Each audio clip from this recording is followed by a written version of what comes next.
Olá, vamos dar início à nossa leitura do dia. Estamos no dia 231 e as escrituras do dia hoje são Esther capítulo 4, versículo 1 ao capítulo 7, versículo 10. Em seguida vamos ler 1 Coríntios capítulo 12, do versículo 1 ao 26. Depois vamos ler Salmos capítulo 36, do versículo 1 ao 12. E por último, vamos ler Provérbios capítulo 21, versículo 21 ao 22. Vamos dar início à nossa leitura, lendo Esther capítulo 4, versículo 1 ao capítulo 7, versículo 10. Esther promete interceder pelo seu povo. Quando Mordecai soube tudo o que havia passado, rasgou as suas roupas, se cobriu de pano de saco e de cinza, e saiu pela cidade, clamando em alta voz, soltando gritos de amargura. Chegou até a porta do rei, porque ninguém vestido de pano de saco podia entrar pela porta do rei. Em todas as províncias aonde chegava a palavra do rei e a sua lei, havia entre os judeus grande luto, com jejum, choro e lamentação, e muitos se deitavam em pano de saco e em cinza. Então as servas de Esther e os eunucos vieram e contaram a ela o que se passava. A rainha ficou muito aflita. Mandou roupas para que Mordecai pudesse tirar a vestimenta de pano de saco e se vestisse, mas ele não aceitou. Então Esther chamou Ataque, um dos eunucos do rei, que esse tinha escolhido para a servir, e lhe ordenou que fosse a Mordecai para saber o que passava e por que ele estava fazendo aquilo. Ataque foi até a praça da cidade para encontrar-se com Mordecai junto à porta do rei. Mordecai contou tudo o que havia acontecido com ele. Diz também a quantia certa de prata que Amã tinha prometido pagar aos tesouros do rei pelo aniquilamento dos judeus. Também lhe deu uma cópia do decreto escrito que havia sido publicado em Susa, ordenando a destruição dos judeus. Mordecai pediu a Ataque que mostrasse a cópia a Esther e a pusesse a par de tudo, a fim de que ela fosse falar com o rei e lhe pedisse misericórdia, e na sua presença lhe suplicasse pelo povo dela. Ataque voltou e transmitiu a Esther as palavras de Mordecai. Então Esther falou com Ataque e mandou que ele entregasse a seguinte mensagem a Mordecai: todos os servos do rei e o povo das províncias do rei sabem que para qualquer homem ou mulher que sem ser chamado entrar no pátio interior para falar com o rei, não há outra sentença que não a de morte, a não ser que o rei estenda para esta pessoa o cetro de ouro, para que viva. E eu, nesses 30 dias, não fui chamada para comparecer diante do rei. Essas palavras de Esther foram transmitidas a Mordecai. Então Mordecai pediu que respondesse a Esther: não pense que por estar no palácio real, você será a única entre todos os judeus que conseguirá escapar. Porque se você ficar calada agora, de outro lugar virá socorro e livramento para os judeus, mas você e a casa de seu pai perecerão. Mas quem sabe se não foi para uma conjuntura como esta que você foi elevada à condição de rainha. Então Esther pediu que levassem a Mordecai a seguinte resposta: vai e reúna todos os judeus que estiverem em Susa e jejuem por mim. Não comam nem bebam nada durante 3 dias, nem de noite nem de dia. Eu, as minhas servas também jejuaremos. Depois irei falar com o rei, ainda que seja contra a lei. Se eu tiver de morrer, morrerei. Então Mordecai foi e fez tudo o que Esther lhe havia ordenado. Esther convida o rei e Amã para um banquete. No 3º dia, Esther se aprontou com seus trajes reais e se pôs no palácio interior do palácio real, em frente à residência do rei. O rei estava sentado no seu trono real, voltado para a porta da residência. Quando o rei viu a rainha Ester parada no pátio, ela alcançou favor diante dele e o rei estendeu-lhe o cetro de ouro que tinha na mão. Ester se aproximou e tocou na ponta do cetro. Então o rei perguntou: "O que é que você tem, rainha Ester? Qual é o seu pedido? Até a metade do reino lhe será dado." Ester respondeu: "Se for de seu agrado, venha hoje com Amã ao banquete que preparei para o rei." Então o rei disse: "Peçam a Amã que venha depressa, para que possamos atender ao pedido de Ester." Assim, o rei e Amã foram ao banquete que Ester havia preparado. Enquanto bebiam vinho, o rei disse a Ester: "Qual é o seu pedido? Peça, lhe será dado. O que você quer? Será dado, mesmo que seja metade do reino." Ester respondeu: "Meu pedido e o meu desejo são o seguinte: se achei favor diante do rei, e se for do agrado do rei conceder o meu pedido e cumprir o meu desejo, então que o rei venha com Amã ao banquete que vou preparar para eles amanhã. Então farei o pedido que o rei me concede." Naquele dia, Amã saiu alegre e animado, mas ficou furioso ao encontrar Mordecai junto à porta do rei e ver que ele não se levantava nem tremia diante dele. Porém Amã se conteve e foi para casa. Depois mandou vir os seus amigos e Zeresh, sua mulher. Amã falou sobre a glória das suas riquezas, a multidão de seus filhos, tudo em que o rei tinha engrandecido e como o tinha exaltado sobre os oficiais e servos do rei. E Amã acrescentou: "A própria rainha Ester a ninguém mais convidou para vir com o rei ao banquete que tinha preparado, a não ser a mim. Também para amanhã estou convidado por ela, juntamente com o rei. Porém tudo isto não me satisfaz, enquanto eu vir o judeu Mordecai sentado junto à porta do rei." Então Zeres, a mulher de Amã, e todos os amigos dele disseram: "Mandem fazer uma forca de 22 metros de altura, e pela manhã diga ao rei que nela enforquem Mordecai. Então vá alegre com o rei ao banquete." A sugestão foi bem aceita por Amã, que mandou levantar a forca. Amã é forçado a honrar Mordecai. Naquela noite, o rei não pôde dormir, então mandou buscar o livro dos feitos memoriais que foi lido diante do rei. Achou-se escrito que Mordecai é quem havia denunciado Bigtã e Teres, os dois eunucos do rei, guardas da porta, que tinham planejado matar o rei Assuero.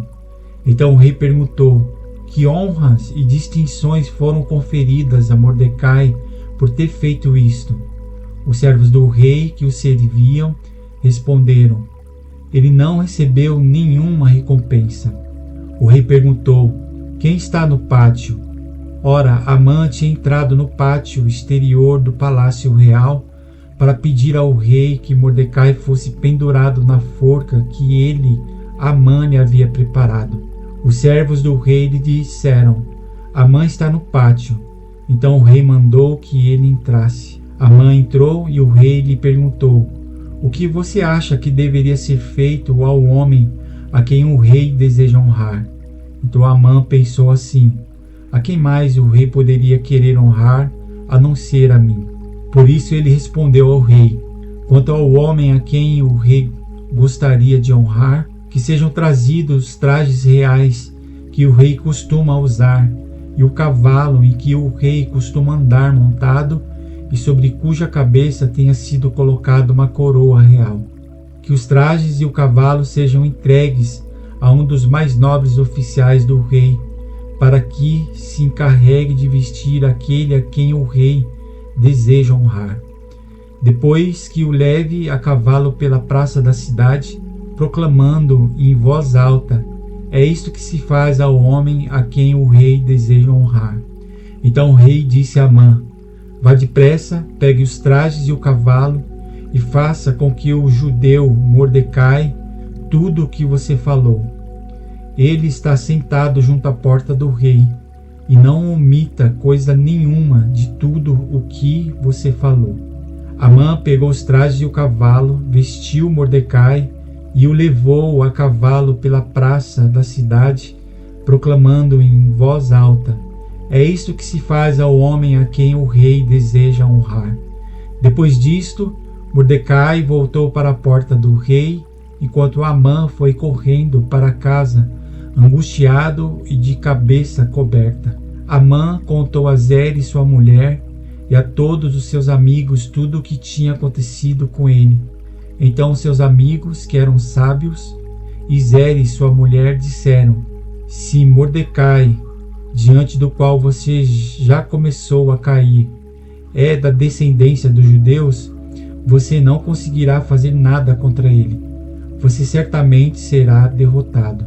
Enquanto estes ainda falavam com ele, os eunucos do rei chegaram e, sem demora, levaram Amã ao banquete que Ester havia preparado. Ester denuncia Amã. O rei foi com Amã ao banquete da rainha Ester. No segundo dia, durante o banquete do vinho, o rei perguntou a Ester: qual é o seu pedido, rainha Ester? Você será atendida. O que você quer? Até a metade do reino lhe será dado. Então a rainha Ester disse: se eu tiver obtido o seu favor, ó rei, e se for do agrado do rei que a minha vida seja a resposta ao meu pedido, e que, como desejo, eu possa ter o meu povo, porque fomos vendidos, eu e o meu povo, para sermos destruídos, mortos e aniquilados de vez.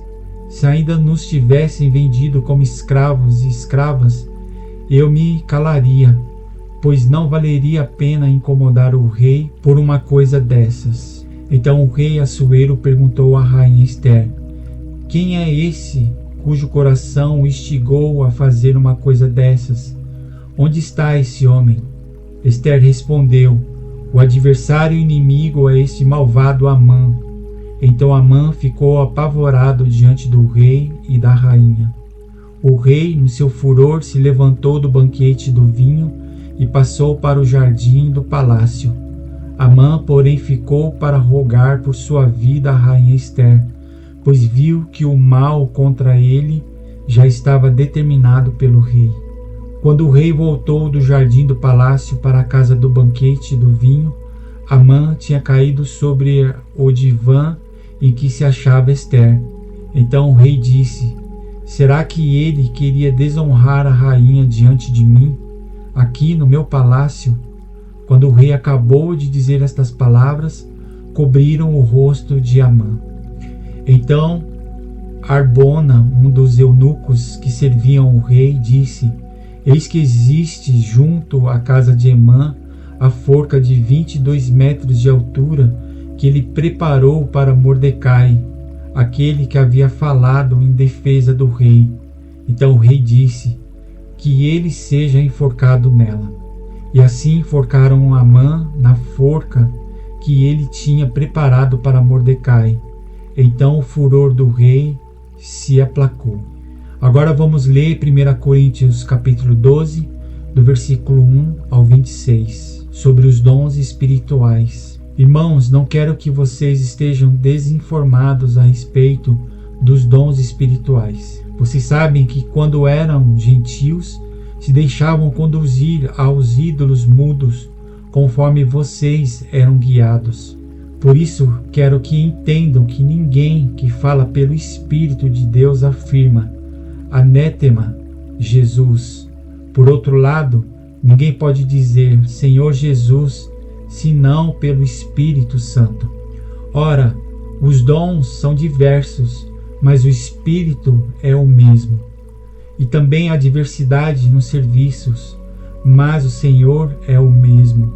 E há diversidade nas realizações, mas o mesmo Deus é quem opera tudo em todos. A manifestação do Espírito é concedida a cada um visando um fim proveitoso, porque a um é dada, mediante o Espírito, a palavra da sabedoria, a outro, segundo o mesmo Espírito, a palavra do conhecimento, a é dada no mesmo Espírito a fé, a outro no mesmo Espírito dons de cura, a outro operações de milagres, a outros profecia, a outro discernimento de espíritos.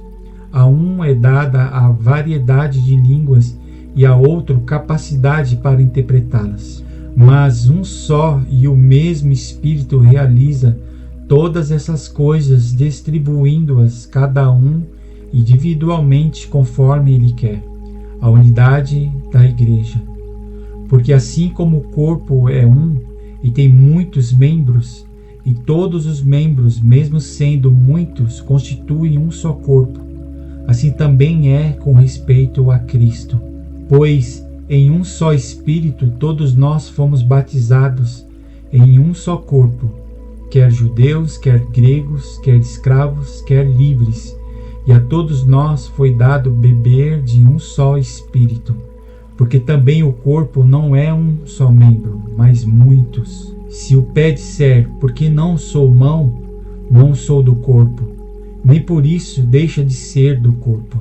Se o ouvido disser, porque não sou olho, não sou do corpo, nem por isso deixa de ser do corpo. Se todo o corpo fosse olho, onde estaria o ouvido? Se todo ele fosse ouvido, onde estaria o olfato? Mas Deus dispôs os membros, colocando cada um deles no corpo, como Ele quis. Se todos, porém, fossem um só membro, onde estaria o corpo? O certo é que há muitos membros, mas um só corpo. Os olhos não podem dizer à mão, não precisamos de você, e a cabeça não pode dizer aos pés, não preciso de vocês. Pelo contrário, os membros do corpo que parecem ser mais fracos são necessários, e os que nos parecem menos dignos no corpo, a estes damos muito maior honra. Também os que em nós não são decorosos, vestimos de especial honra. Ao passo que os nossos membros nobres não têm necessidade disso. Contudo, Deus coordenou o corpo, concedendo muito mais honra àquilo que menos tinha, para que não haja divisão no corpo, mas para que os membros cooperem com igual cuidado em favor um dos outros. De maneira que se um membro sofre, todos sofrem com ele, e se um deles é honrado, todos os outros se alegram com ele. Agora vamos ler Salmos capítulo 36, do versículo 1 ao 12. A maldade humana e a bondade de Deus. Ao mestre de canto, de Davi, servo do Senhor. Há no coração do ímpio a voz da transgressão. Não há temor de Deus diante de seus olhos, porque a transgressão o lisonjeia a seus olhos e lhe diz que a sua iniquidade não há de ser descoberta, nem detestada. As palavras de sua boca são maldade e engano. Deixou de lado o discernimento e a prática do bem. No seu leito planeja maldades. Detém-se em caminho que não é bom e não rejeita aquilo que é mal. A tua misericórdia, Senhor, chega até os céus. A tua fidelidade vai até as nuvens. A tua justiça é como as grandes montanhas. Os teus juízos são como um abismo profundo. Tu, Senhor, preservas as pessoas e os animais. Como é preciosa, ó Deus, a tua misericórdia. Por isso os filhos dos homens se acolhem à sombra das tuas asas. Fartam-se da abundância da tua casa, e na torrente das tuas delícias lhes dás de beber. Pois em ti está a fonte da vida, na tua luz vemos a luz. Estende a tua misericórdia aos que te conhecem, a tua justiça aos retos de coração. Não deixe que os pés dos soberbos me esmaguem, nem que a mão dos ímpios me obrigue a fugir. Tombaram os obreiros da iniquidade, foram derrubados e não conseguem mais se levantar. Agora, por último, vamos ler Provérbios, capítulo 21, versículo 21 ao 22.